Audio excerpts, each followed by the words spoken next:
Hi friends, it's Kate here with another episode of Quilty Bits, a quick quilting tip. So for today, what I wanted to show you was one of my new favorite tools, this Omnigrid rotating cutting mat. Isn't that awesome? And I will show you in a second what I really like about it. But let me tell you first when I might use it. I don't know about you, but sometimes I'm doing things like cutting pieces for, say, a drunkard's path.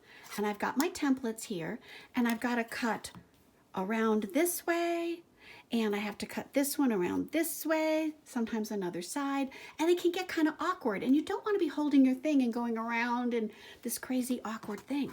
So a rotating cutting mat is really helpful for things like that. But I also use it when I'm trying to trim half square triangles.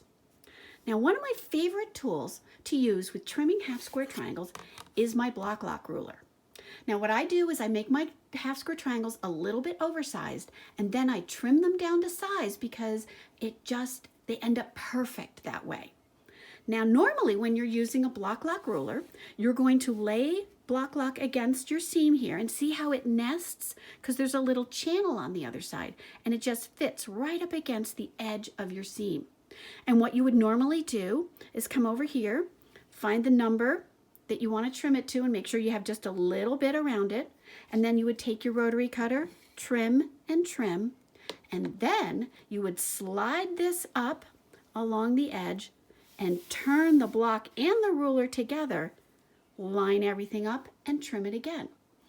And while that works really, really well, sometimes people find this part where you slide it up and turn everything around a little bit awkward, and they have a hard time getting the block where they want it to be when they want to trim again. Sometimes for me it ends up in some crazy corner or down here like this.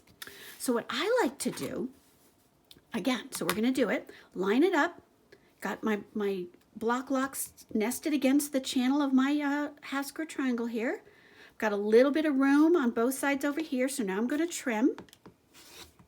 Right?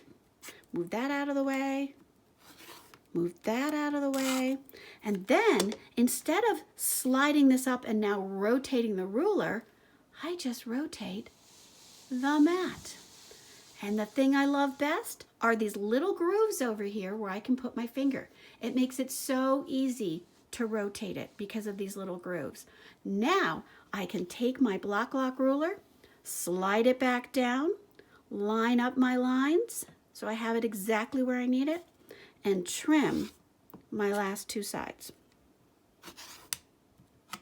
Oops. It's a little awkward when you're trying to do this on camera because I have to hold the rotary cutter a strange way. Anyway, ta-da! There it is. So my brand new favorite tool is this rotating cutting mat. So that was today's Quilty Bits little quick quilting tip.